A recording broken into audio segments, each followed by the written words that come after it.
Halo siswa Semadara, apa kabar semuanya? Khusus kelas 10 MIPA 2, MIPA 5, dan juga 10 BB 1. Hari ini kita akan belajar tentang cara membuat proposal. Proposal apa nih? Proposal usaha tentunya, karena kita kan dalam pembelajaran prakarya dan kewirausahaan. Anak-anak dalam membuka usaha pastinya kita butuh yang namanya modal, ya kan?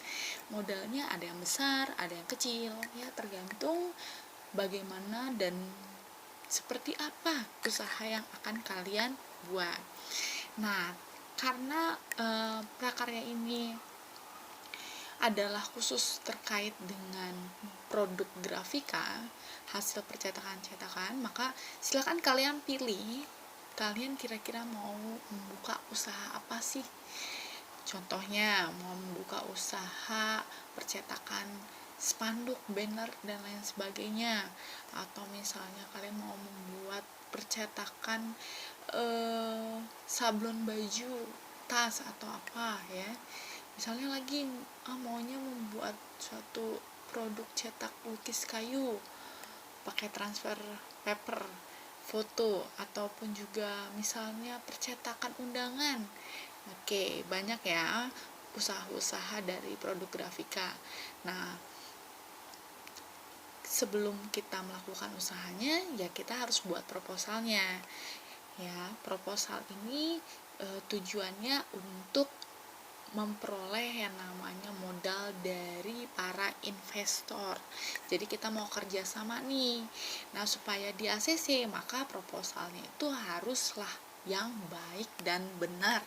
Bahkan harus menarik sehingga investor mau meminjamkan modalnya kepada kita. Nah, caranya adalah yang pertama itu kalian harus buat bab pendahuluan. Bab pendahuluan ini harus berisi yang poin pertama, latar belakang usaha.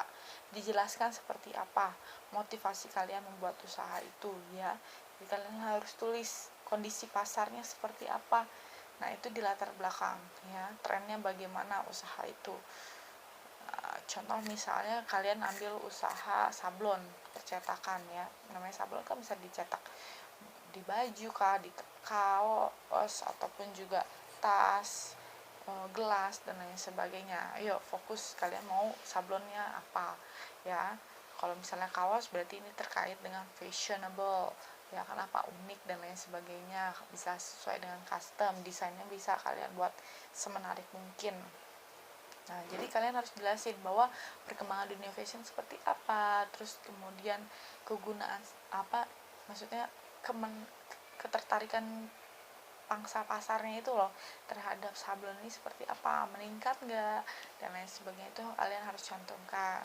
Terus adanya teknologi berupa digital printing ya, mempermudah yang namanya proses sablon dan lain sebagainya, itu ditulis di latar belakang. Lalu kemudian selain latar belakang, poin yang kedua adalah tujuan usahanya apa, menciptakan lapangan pekerjaan kah, atau misalnya meningkatkan penghasilan kah, lalu kemudian juga misalnya menumbuhkan jiwa yang kreatif, menyalurkan hobi, desain kalian. Lalu kemudian yang ketiga itu terkait dengan visi misi. Visi misi itu berarti terkait dengan arah tujuannya apa, visinya, misinya bagaimana, misalnya dengan memberikan layanan yang ramah seperti itu kan misi ya, membuka servis selama 24 jam kah dalam pemesanan sablon, menyiapkan harga yang murah tapi berkualitas kah, itu kan misi.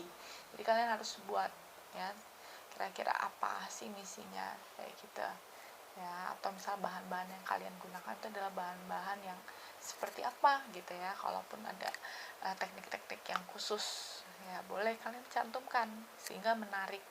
Lalu kemudian yang keempat, kalian buat analisis SWOT. Analisis SWOT berarti terkait dengan strength, kekuatannya apa dari faktor internal, lalu weakness-nya apa, lalu kemudian opportunities-nya apa, lalu threat-nya apa, ancamannya apa, ada daya saing nggak, dan lain sebagainya. Oke, jadi ibu nanti akan cantumkan juga websitenya biar kalian boleh baca, dan ibu akan cantumkan juga contoh proposal yang benar. Oke anak-anak, terima kasih atas perhatiannya dan semangat mengerjakan. Tuhan memberkati.